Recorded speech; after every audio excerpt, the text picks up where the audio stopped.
L'idée qu'on se fait de la constitution de l'atome n'a cessé d'évoluer.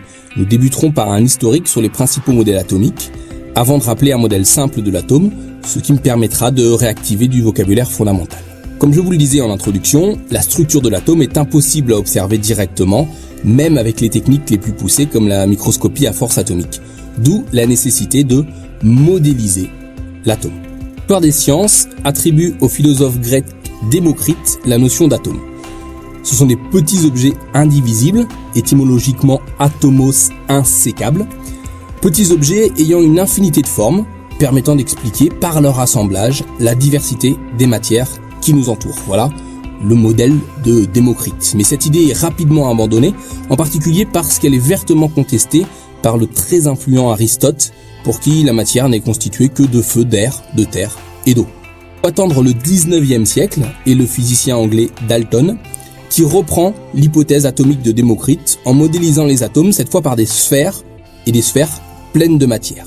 À partir des idées de Dalton, l'idée de l'atome comme brique de la matière va rester, mais le modèle va évoluer avec les avancées expérimentales.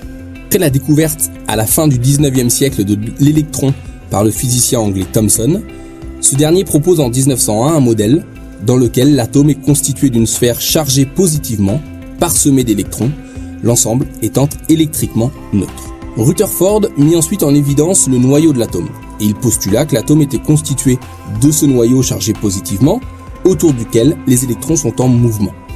Par suite, protons et neutrons sont découverts, aboutissant au modèle simple présenté au lycée, et que je rappellerai dans les diapositives suivantes. Ensuite, n'a fait qu'affiner le modèle de Rutherford de manière à expliquer certains résultats expérimentaux en lien avec la quantification de l'énergie. Puis, l'essor de la mécanique quantique permet à Schrödinger d'élaborer le modèle quantique de l'atome, radicalement différent de ceux de Rutherford et Bohr, plus élaboré, mais aussi, comme on le verra, beaucoup plus déconcertant. Avant donc de s'intéresser au modèle de Bohr et au modèle quantique de Schrödinger, je vais rappeler le modèle simple de l'atome issu du modèle de Rutherford. Alors ça consiste à visualiser l'atome comme un noyau atomique et puis des électrons. Le noyau atomique, qui est chargé positivement, il est constitué de protons et de neutrons, et puis on a dans un atome des électrons qui évoluent autour du noyau sans précision sur leur position et leur trajectoire dans le modèle de Rutherford. Ayez en tête, ça c'est Rutherford qui l'a démontré, que l'atome a une structure lacunaire. L'atome c'est un noyau et des électrons certes, mais c'est surtout du vide. Le rayon du noyau, c'est de l'ordre de 10-15 mètres, alors que l'atome a un rayon d'environ 10-10 mètres.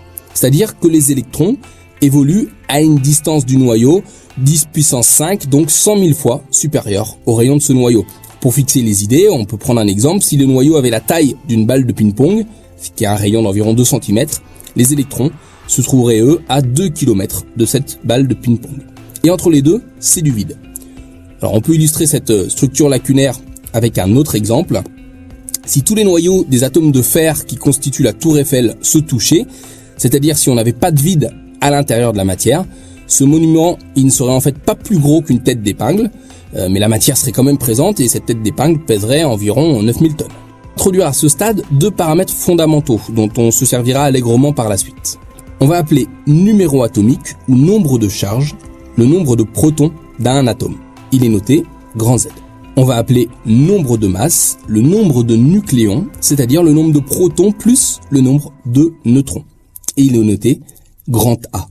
L'atome X va alors être symbolisé par le symbole suivant. X dépendra de l'atome considéré. On note son nombre de masse A en exposant à gauche et son numéro atomique Z en indice à gauche. Intéressons-nous maintenant aux propriétés des particules élémentaires, c'est-à-dire les particules constitutives de la matière les plus petites connues. Alors, en réalité, dans l'état actuel des connaissances, l'électron est bien une particule élémentaire, mais les neutrons et les protons sont en fait constitués de particules plus petites, appelées les quarks, qui sont eux élémentaires. Mais nous garderons ici le vocabulaire de particules élémentaires pour neutrons et protons, même si cette assertion a été depuis invalidée. Alors, commençons par étudier leur charge. L'électron a une charge de moins E, c'est-à-dire moins la charge élémentaire, c'est-à-dire moins 1,6 10 puissance moins 19 coulombs. Le proton a lui une charge opposée, donc une charge de plus E. Le neutron n'est pas chargé, ce qui est à l'origine de son nom. Le fait que la charge de l'électron soit l'opposé de la charge du proton impose à un atome qui possède Z protons de posséder également Z électrons puisque l'atome est une entité électriquement non chargée. On illustre ici pourquoi une des appellations de Z est nombre de charges. La cohésion globale de l'atome s'est assurée par des forces électrostatiques entre les charges opposées des protons et des électrons. Force coulombienne attractive classique entre une charge moins et une charge plus. Pour autant, dans le noyau, les forces électrostatiques sont répulsives et tendent à éloigner les protons les uns des autres. Les charges plus s'éloignent les unes des autres. Les neutrons ont pour rôle de vaincre ces forces répulsives en établissant des forces dites nucléaires qui assurent la cohésion du noyau. Alors éventuellement, on peut rappeler que lorsque ces forces nucléaires, qu'on ne détaillera pas dans ce cours, n'arrivent plus à assurer sa stabilité, le noyau se désintègre et ceci est à l'origine de la radioactivité. C'est souvent le cas pour les atomes qui possèdent beaucoup de protons, comme par exemple l'uranium. Alors, se sont affichées maintenant les masses de l'électron, du proton et du neutron.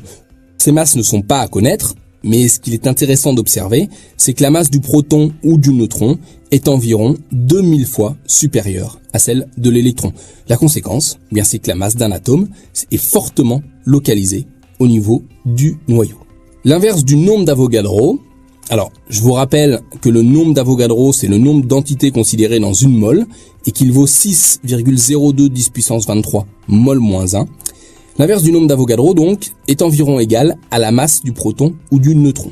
On appelle unité de masse atomique, que l'on note UMA, l'inverse du nombre d'Avogadro, et dans cette unité, le proton et le neutron ont pour masse une unité de masse atomique.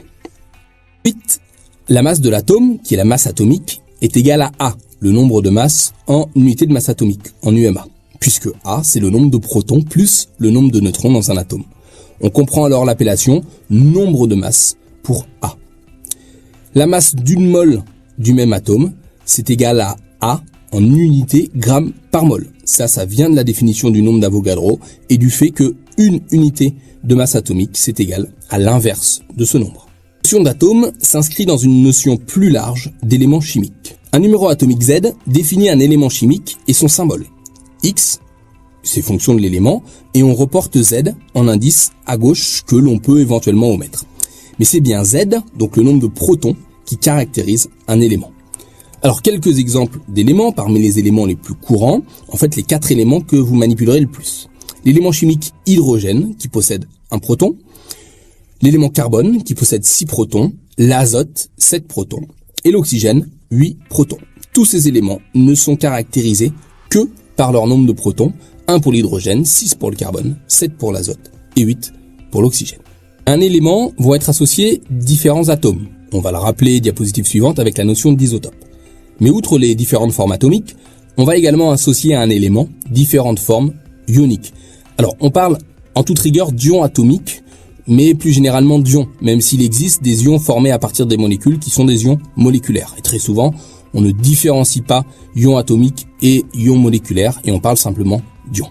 Alors si on considère un atome donné, qui possède Z protons, puisqu'on parle de forme atomique, il possède également Z électrons. Si cet atome perd un ou des électrons, on forme un cation. Et si l'atome gagne un ou plusieurs électrons, il devient un anion. Et on a les notations qui vous sont bien connues en fonction du nombre d'électrons en défaut ou en excès par rapport à l'atome. On ne gagne pas forcément ou ne perd pas forcément un seul électron. Comme je l'ai dit diapositive précédente, à un élément vont être associées différentes formes, dites formes isotopiques. Les isotopes d'un même élément sont des espèces qui ont le même nombre de protons, même Z. Mais ça c'est redondant avec le fait qu'on parle toujours du même élément pour les isotopes. Donc même Z, mais qui ont par contre un nombre de neutrons différents, donc A différents. Exemple, avec d'abord les isotopes du carbone. On les appelle le carbone 12, le carbone 13 et le carbone 14 en fonction du nombre de masses. Pour tous ces isotopes, le nombre de protons est le même. On parle toujours de l'élément carbone. Donc 6 protons, mais par contre, le carbone 12 contient 6 neutrons, le carbone 13, 7 neutrons, et le carbone 14, 8 neutrons. Ces 3 atomes sont bien 3 formes isotopiques de l'élément carbone. Autre exemple avec les isotopes de l'hydrogène. Alors je cite cet exemple parce qu'historiquement, on ne désigne pas par la même lettre ces 3 isotopes. Ça n'est pas une bonne idée, ça prête à confusion.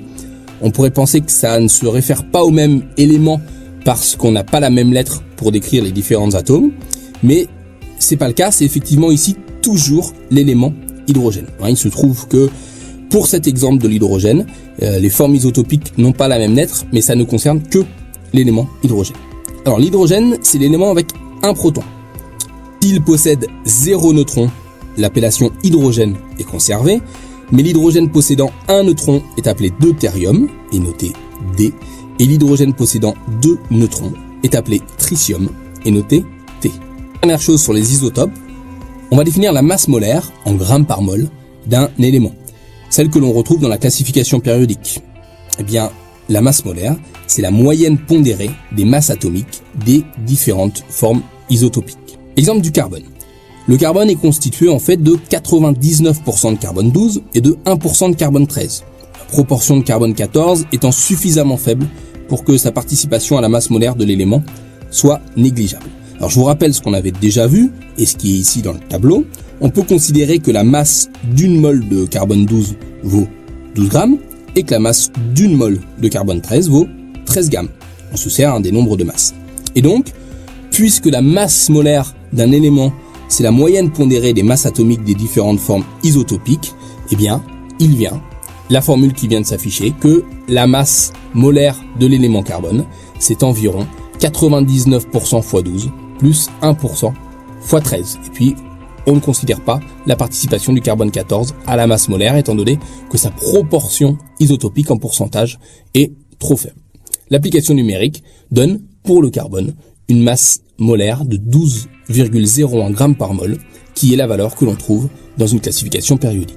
Autre exemple avec celui du chlore, élément qui possède 17 protons et qui est constitué de 75% de chlore 35 et de 25% de chlore 37.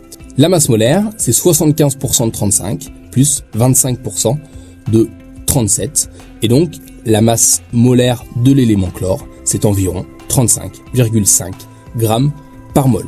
Alors les pourcentages isotopiques, la fraction des différents isotopes, vous expliquent pourquoi dans la classification périodique, eh bien vous allez retrouver des masses molaires qui ne sont pas forcément des masses entières.